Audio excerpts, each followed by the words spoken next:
Bonjour à tous, aujourd'hui une clé pour réussir dans sa vie, apprenez à vous consacrer du temps pour vous faire plaisir.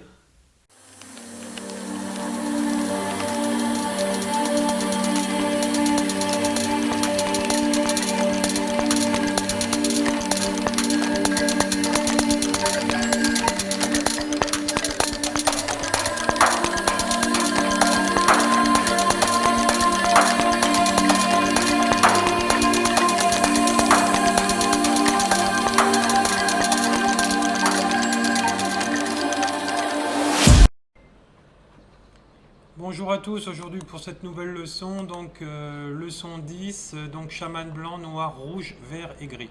Les différentes couleurs des chamans, initiation au choix personnel, mauvais esprit et esprit allié dans le chaman noir, rencontre avec les esprits du bas astral, devoir, voyage dans le bas astral, rencontre avec notre allié, avec un allié. Bonjour à tous dans le chamanisme avancé. On est dans un chamanisme avancé, donc c'est le troisième niveau. Pour la magie noire, j'espère que cela s'est bien passé pour le travail. On va continuer à voir cela sur les attaques et le désenvoûtement. Comme vous savez, tous les vrais chamans, tous les chamans réalisés font des désenvoûtements chamaniques. Bien sûr, il faut faire attention à ce qu'on fait. Et puis à la véracité du bien fondé de ces désenvoûtements. Donc il faut vérifier le bouche à oreille chez les gens pour aller voir des vrais chamans qui font ces rituels. On va approfondir dans cette leçon tous ces désenvoûtements. On l'a vu dans les leçons précédentes, je l'ai expliqué, etc. Je ne reviendrai pas là-dessus parce que dans notre monde égrégorique, il y a des vraies personnes et des fausses personnes qui sont en train de se réaliser, mais malheureusement, ils ont besoin d'abuser des gens. Donc faites attention, etc. Vérifiez, et surtout le bouche à oreille, c'est souvent quelque chose d'important. Écoutez plusieurs bouches à oreille, bien sûr. Alors, on va découvrir quel chaman vous êtes et comment cela va se passer par la suite avec les différents protocoles. On va voir les alliés et rencontrer les alliés du bas astral pour ceux qui ont accès. Bien sûr, tout le monde n'y a pas accès. Quelles sont les différentes des couleurs des chamans? Pourquoi y a-t-il des chamans noirs? Les chamans noirs sont dans tout ce qui existe dans notre monde intermédiaire, donc le monde égrégorique, la dualité. Donc, je vous les ai appris dans la leçon en formation débutant. Ici, pour maintenir l'équilibre, nous sommes régis par la dualité, le bien et le mal, le masculin et le féminin. Dans notre monde intermédiaire, tout est séparé, tout ce qui existe à son contraire. Dans le chamanisme, c'est pareil. Le chaman en soi n'a pas de couleur, il parle avec les esprits et se transporte dans le monde invisible et travaille avec ses alliés. Les énergies avec lesquelles il travaille, c'est la majorité de ses actions qui se déterminent sa couleur. La couleur du chaman sibérien est donnée lors de l'initiation en chamanisme car il est prédestiné à une mission bien particulière, un but dans son existence, dans sa vie. Certaines actions, il y a autant de chamans blancs que de noirs. Le noir travaille beaucoup avec les énergies négatives. Parfois, ils font des actions positives, les désenvoûtements apportent des actions positives, le dégagement des lieux aussi. Ils font des choses plus complexes, il n'y a pas vraiment de couleur. Les distributions des couleurs des chamans blancs, c'est le guérisseur, il travaille avec tous les mondes, c'est une action à soigner les gens. Vert, il utilise la magie des plantes et des pierres, il utilise les forces des esprits de la nature du monde intermédiaire qui apportent leur action, c'est souvent des guérisseurs. Ils font parfois des actions négatives avec les plantes et les pierres. On les connaît plus dans la sorcellerie, souvent on les connaît dans la Wicca.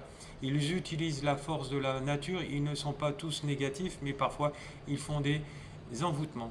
Le rouge, ils utilisent le sang dans leur travail, c'est plus en Afrique. Noir, ils utilisent les entités du bas astral et les forces de la nature pour obtenir des choses négatives. Ils travaillent très souvent avec le monde intermédiaire. Gris, c'est ce que je suis, c'est un chaman, une élite. Il est sur plusieurs initiations chamaniques. Il est capable de se transporter en passant de guérisseur à sorcier. S'il souhaite, il peut tout utiliser, toutes les magies. C'est un chaman expérimenté qui a passé plusieurs initiations. Chez les natifs, donc les Amérindiens, ils n'ont pas le choix. Ils reçoivent leur couleur et après ils négocient avec les esprits pour changer de couleur.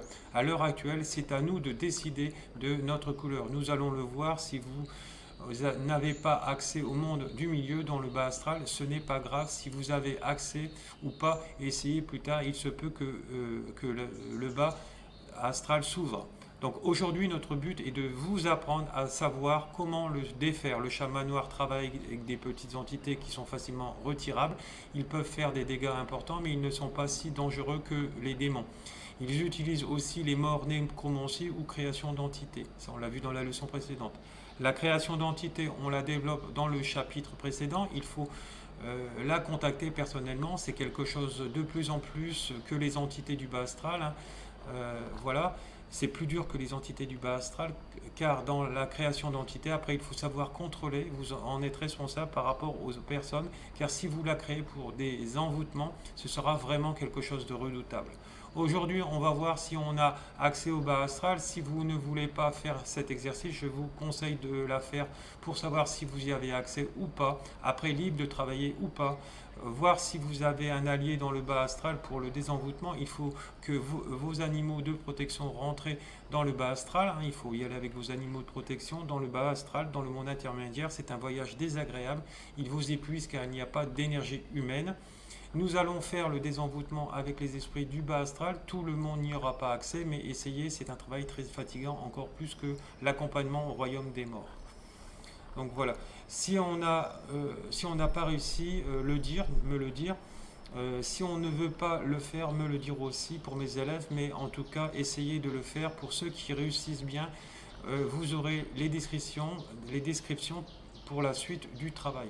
On se retrouve en fait dans une semaine, on verra le diagnostic de la magie noire et de la guerre chamanique, qu'est-ce que c'est, ses conséquences et quoi faire. On fera le diagnostic pour savoir si c'est un envoûtement ou pas.